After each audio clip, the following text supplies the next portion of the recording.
ניירות ערך הם מניות, אגרות חוב, כתבי אופציה וניירות ערך מסחריים שלרוב יש להם ערך כספי מסוים. הם עשויים להיות מונפקים בידי תאגיד או ממשלה. ניירות ערך עשויים להיות מונפקים בידי תאגיד כגון חברה, אגודה שיתופית, רשות מקומית או ממשלה. חלק מניירות הערך נסחרים בבורסה, שוק מוסדר ומפוקח, בו קונים ומוכרים נפגשים על מנת לבצע עסקאות בניירות ערך, סחורות, מטבע חוץ וכדומה. שוק כמו שוק הסחורות, כמו שוק הירקות, כמו השוק בלווינסקי של פירות יבשים, כך הבורסה, השוק מיועד בדיוק לקנייה ומכירה של ניירות ערך. המסחר בניירות ערך, כיום מרבית העסקאות מבוצעות בבורסה, אך קיימות גם עסקאות מחוץ לבורסה, מבוצעות בדרך כלל על ידי גופים מוסדיים. העסקאות מבוצעות על ידי חברי הבורסה. מחירי ניירות הערך הנסחרים בבורסה משתנים באופן רציף מדי יום בהתאם להיצע ולביקוש.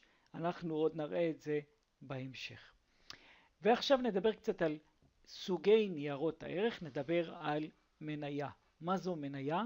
בהגדרה מניה מהווה שטר בעלות המקנה זכויות בחברה, ויש לכל מניה 4 זכויות מהותיות.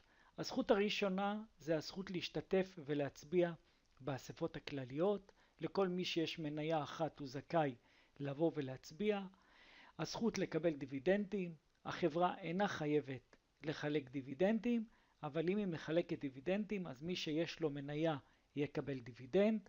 הזכות למידע אודות החברה. כל בעל מניות זכאי לקבל את כל האינפורמציה מהחברה כבעל מניות, כבעלים. הוא יכול לדרוש כל מידע שחשוב לו.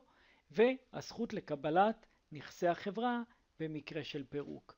כשחברה מתפרקת אז הבעלים מקבלים מה שנשאר אחרי שהנושים קיבלו את שלהם. מניות מקנות שליטה. יותר מניות, יותר כוח בחברה. כלומר, אם יש לך מספר מניות גדול באופן יחסי לכמות המניות הכוללת, אתה יכול להחליט יותר מבעל מניות קטן. מעמדו של כל שותף בחברה הולך ומתחזק ככל שיש בידיו יותר מניות. מי שמחזיק ביותר מ5% ממניות החברה נקרא בעל עניין. מי שמחזיק יותר ממחצית המניות נקרא בעל שליטה, ובעל שליטה קל לו להעביר החלטות ולכפות את דעתו על המיעוט. כיום אין צורך בתעודות פיזיות של המניות, כלומר מי שמחזיק היום מניות אז הרישום נעשה בצורה ממוחשבת במסלקת הבורסה, ככה שאין צורך להביא את התעודות באופן פיזי או לשמור אותם כמו שהיה נהוג לפני עשרות שנים. בהנפקת מניות, חברה שמנפיקה מניות היא רוצה להשיג מטרות מסוימות. מטרת החברה בהנפקת המניות לגייס סכום כסף שיוכל לסייע לה לממן את ההשקעות ואת הפעולות העסקיות, להתרחב לשווקים חדשים, לפתח מוצרים חדשים, ובכלל להמשיך לגדול ולצמוח לאורך זמן. הנפקת מניות יכולה לסייע לחברה בכך שיש לה הערכת ערך חיצוני המאפשר לה לקבל הלוואות מהבנקים, שכן הבנק יודע את ערך החברה וכן יכול להשתמש במניות בתור בטוחה.